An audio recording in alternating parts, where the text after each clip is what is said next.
No fundo do seu coração, você pode até tentar se enganar, acreditar que está no controle, que o pecado que você permite em sua vida é apenas um pequeno desvio, uma fraqueza passageira. Mas a verdade é que cada pecado carregado sem arrependimento deixa marcas profundas, constrói cadeias invisíveis que te prendem, e o preço que você pagará será muito mais alto do que imagina. A Bíblia nos adverte em Romanos capítulo 6, versículo 23, porque o salário do pecado é a morte, mas o dom gratuito de Deus é a vida eterna, por Cristo Jesus, nosso Senhor. Não é uma ameaça vaga, é uma promessa clara. O pecado cobra, e a cobrança é inexorável. Talvez você esteja pensando, isso não é comigo, é só um deslize, uma hora vai passar. Mas cada passo que você dá brincando com o pecado é um passo em direção a uma armadilha espiritual. Cada olhar impuro, cada palavra falsa, cada ato escondido que você permite sem se arrepender fortalece forças que querem destruir sua alma. Billy Graham certa vez disse: o pecado é enganoso e sedutor. Ele parece agradável, mas sempre deixa cicatrizes invisíveis. Não é exagero, é a realidade espiritual que muitas pessoas tentam ignorar. A Escritura também nos lembra, em Hebreus capítulo 10, versículo 26, porque, se pecarmos voluntariamente depois de termos recebido o pleno conhecimento da verdade, já não resta mais sacrifício pelos pecados. Isso significa que quando você conhece a verdade, quando entende o que Deus espera de você, cada pecado consciente se torna ainda mais perigoso. Ele não é apenas um erro, é uma afronta direta à santidade de Deus. Você está lidando com algo que não pode ser ignorado. Não se engane, há consequências, visíveis e invisíveis, para aqueles que brincam com o pecado. Imagine uma fogueira. No começo, uma pequena chama, aparentemente inofensiva, mas se você não a extingue, ela cresce, consome e destrói tudo ao redor. É assim com o pecado. O que começa como uma pequena indulgência se transforma em hábito, e o hábito cria raízes profundas em sua vida. A advertência de Provérbios capítulo 14, versículo 12 é clara. Há caminho que ao homem parece direito, mas o fim dele são os caminhos da morte. Cada pecado permitido, cada mentira contada a si mesmo sobre sua gravidade, te aproxima de um abismo que você não verá até que seja tarde demais. E aqui está a verdade mais dura. O inimigo observa cada oportunidade.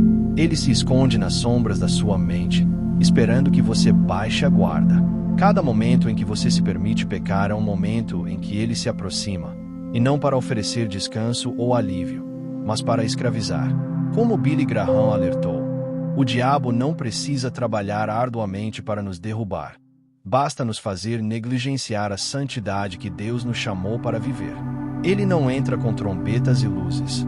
Ele entra sorrateiro, seduzindo, confundindo, diminuindo a percepção do que é pecado, fazendo você acreditar que nada acontecerá. Mas Deus vê tudo. Você já sentiu aquele peso que não consegue explicar? Aquela inquietação que parece surgir do nada? A culpa que insiste em permanecer mesmo quando tenta ignorá-la? Isso é Deus tentando te avisar. Ele não quer te destruir. Ele quer te salvar. Mas ele respeita sua liberdade. Ele não força ninguém. Ele oferece a oportunidade de voltar, de se arrepender, de buscar refúgio em sua graça. Em Isaías capítulo 59, versículo 2, está escrito: mas as vossas iniquidades fazem separação entre vós e o vosso Deus, e os vossos pecados encobrem o seu rosto de vós, para que não vos ouça. Cada pecado não confessado é uma barreira, um véu que te separa da presença de Deus. E ainda assim, mesmo sabendo disso, muitos continuam brincando, racionalizando, acreditando que o amanhã sempre trará outra chance. Mas a palavra nos alerta em Provérbios capítulo 27, versículo 1. Não te glories do dia de amanhã, porque não sabes o que produzirá o dia. Cada momento que você retarda o arrependimento é um risco, um passo em direção a consequências que podem mudar sua vida para sempre. Billy Graham enfatizava a urgência. Não adie a decisão de entregar sua vida a Cristo. O amanhã pertence a Deus, não a você. E o pecado não espera. Você pode até achar que consegue controlar, que a tentação é apenas um teste que você passa facilmente. Mas essa é a armadilha. Satanás se aproveita da confiança mal colocada, da negligência espiritual. O que parece inofensivo hoje pode se tornar devastador amanhã. Em Gálatas capítulo 6, versículo 7, lemos: Não vos enganeis, Deus não se deixa escarnecer, pois tudo o que o homem semear, isso também ceifará. Cada pequena concessão ao pecado tem retorno garantido. Não há escapatória, exceto pelo arrependimento sincero. E o que dizer daqueles momentos em que o pecado é secreto, escondido até de si mesmo? A pornografia, a mentira, a fofoca, a luxúria, o orgulho, todos esses atos têm o poder de corroer a alma.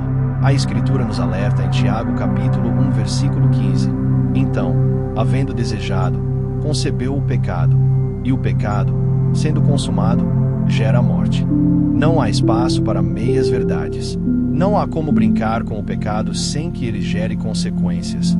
E essas consequências não são apenas espirituais, mas muitas vezes se manifestam em relacionamentos destruídos, oportunidades perdidas e cicatrizes emocionais que duram anos. Você talvez pense, mas Deus é misericordioso, Ele perdoa. Sim, Ele perdoa, mas é preciso arrependimento. Não se trata de desculpas ou de meias promessas. Em Atos capítulo 3, versículo 19, está escrito: Arrependei-vos, pois, e convertei-vos, para que sejam apagados os vossos pecados. O arrependimento não é apenas sentir remorso. É uma decisão ativa de voltar a Deus, de reconhecer a gravidade do pecado, de deixar de lado tudo que separa você de sua presença. Billy Graham sempre enfatizou: o arrependimento verdadeiro é mais do que palavras. É mudança de vida.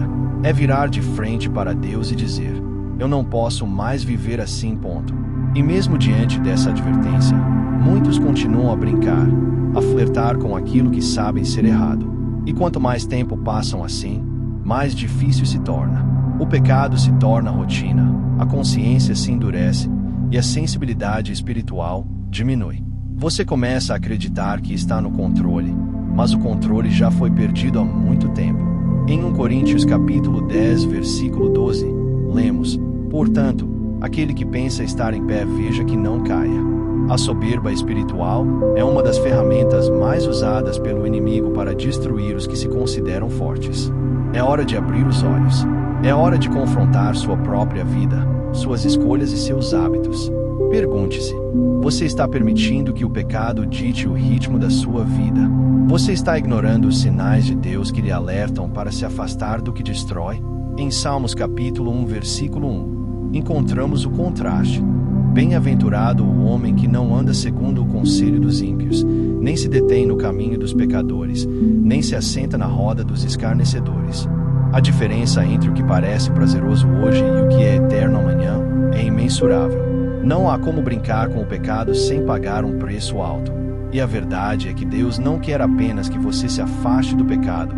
Ele quer restaurar sua vida.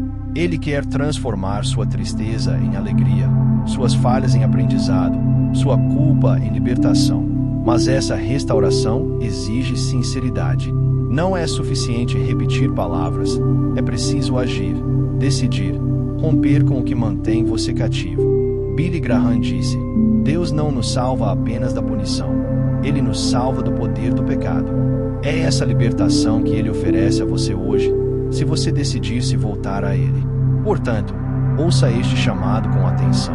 O pecado que você tem tolerado não é um jogo inocente. Cada escolha errada, cada indulgência que você permite, cada momento em que você fecha os olhos para a verdade, é uma porta aberta para consequências que podem ser irreversíveis. Não há tempo a perder. Não espere pelo amanhã, porque a vida é incerta e o amanhã pertence a Deus, não a você. Em Provérbios capítulo 28, versículo 13, lemos: o que encobre as suas transgressões nunca prosperará, mas o que as confessa e deixa alcançará a misericórdia. O caminho para a graça começa no reconhecimento do erro e no arrependimento sincero. Agora, faça uma pausa. Respire fundo. Feche seus olhos e perceba a seriedade do que estamos falando. O inimigo observa, o pecado espera, mas Deus também está diante de você, pronto para oferecer perdão. cura e libertação. Não brinque mais. Não se engane. Entregue sua vida hoje, sem reservas, sem desculpas, com o coração aberto e quebrantado diante do Criador. Oremos juntos. Senhor Deus Todo-Poderoso, Criador do céu e da terra, eu venho diante de Ti reconhecendo minhas falhas, meus erros e os pecados que tenho permitido em minha vida. Pai, eu confesso que brinquei com aquilo que não deveria, que caminhei por caminhos de engano, que deixei a tentação me seduzir e meu coração endurecer. Senhor, eu clamo pela Tua misericórdia, pela Tua graça e pelo Teu perdão. Limpa-me, ó Deus, de toda injustiça, de todo pensamento impuro, de toda palavra e ação que se desviou da Tua verdade.